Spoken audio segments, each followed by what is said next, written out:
Hi friends, welcome back to my channel Karthika Pugar's Passion. இன்னைக்கு நம்ம easy and சிம்பிளா பண்ண போற ஒரு பிரெட் சாண்ட்விச் ரெசிபி தாங்க பார்க்க போறோம்.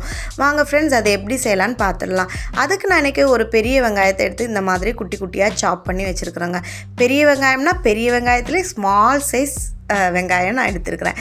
நெக்ஸ்ட் நம்ம எடுக்க போகிறது வந்து குக்கும்பர். இதுவுமே இந்த அளவு தான் எடுத்துருக்கிறேன். இதையும் அழகாக நம்ம சாப் பண்ணி வச்சிடலாம். அதுக்கப்புறம் தக்காளி நம்ம காட்டின தக்காளியில் ஹாஃப் தாங்க நான் எடுத்துருக்கிறேன். அதையும் அழகாக இந்த மாதிரி சாப் பண்ணி வச்சிடலாம். நெக்ஸ்ட்டு இதுக்கு தேவையான உப்பு நம்ம ஆட் பண்ணிக்கிறணுங்க. அதுக்கப்புறம் இதுக்கு ரொம்ப மெயினாக தேவை வந்து மயோனைஸ். இதையுமே நம்ம தேவைப்படுற அளவு தட்டிக்கலாம். ஆக்சுவலாக இன்றைக்கி நான் இது 3 பேருக்கு தான் பண்ணுறேன். அதனால் அந்த அளவுக்கு நான் எடுத்துருக்கிறேன் எல்லாமே. நீங்கள் 4-5 பேருக்கு பண்ணுறீங்கன்னா அதுக்கு தகுந்த மாதிரி அளவை வந்து இன்க்ரீஸ் பண்ணிக்கலாம். நெக்ஸ்ட்டு நான் சில்லி ஃப்ளேக்ஸ் ஆட் பண்ண போகிறேங்க. குழந்தைங்களுக்கு கொடுக்குறதுனால சில்லி ஃப்ளேக்ஸ் கொஞ்சம் கம்மியாக தான் நான் ஆட் பண்ணியிருக்கேன். நீங்கள் வேணால் காரத்துக்கு தகுந்த மாதிரி இன்க்ரீஸ் பண்ணவோ டிக்ரீஸ் பண்ணவோ செஞ்சுக்கோங்க. அதுக்கப்புறமா ஆர்கானிக் ஒரிகானோ ஆட் பண்ணியிருக்கிறேன். அதுவுமே சில்லி ஃப்ளேக்ஸ் அளவுக்கு கம்மியாக தான் ஆட் பண்ணியிருக்கிறேன்.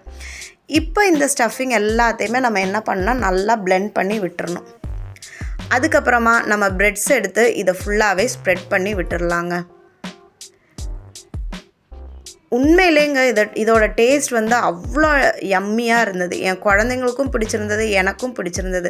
அவங்க இன்னொன்று கேட்டுக்கிட்டே இருந்தாங்க. அதுக்கப்புறமா நான் பட்டர் எடுத்துருக்குறேங்க. அது 2 சைடும் நல்லாவே ஸ்ப்ரெட் பண்ணிடலாம். இன்றைக்கி இதை நான் ப்ரெஸ்டீஜ் ப்ரெட் டோஸ்டரில் தான் பண்ண போகிறேன். நம்ம ஃபில்லிங்ஸ் எல்லாம் முடித்ததுக்கப்புறமா ப்ரெட் டோஸ்டரை வந்து நான் ப்ரீ ஹீட் பண்ணிட்டேங்க. நம்ம ஃபில் பண்ணி வச்சுருந்தா அந்த 2 ப்ரெட்டையுமே நம்ம உள்ளே வச்சிடலாம்.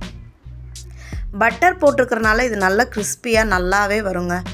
ஜஸ்ட்டு 2 மினிட்ஸ் தாங்க. அதுக்குள்ளே இதை அழகாக டோஸ்ட் ஆகி ரெடி ஆகிடும். பாருங்கள், பார்க்குறதுக்கே எவ்வளோ டெலிஷியஸாக இருக்குதுன்ட்டு.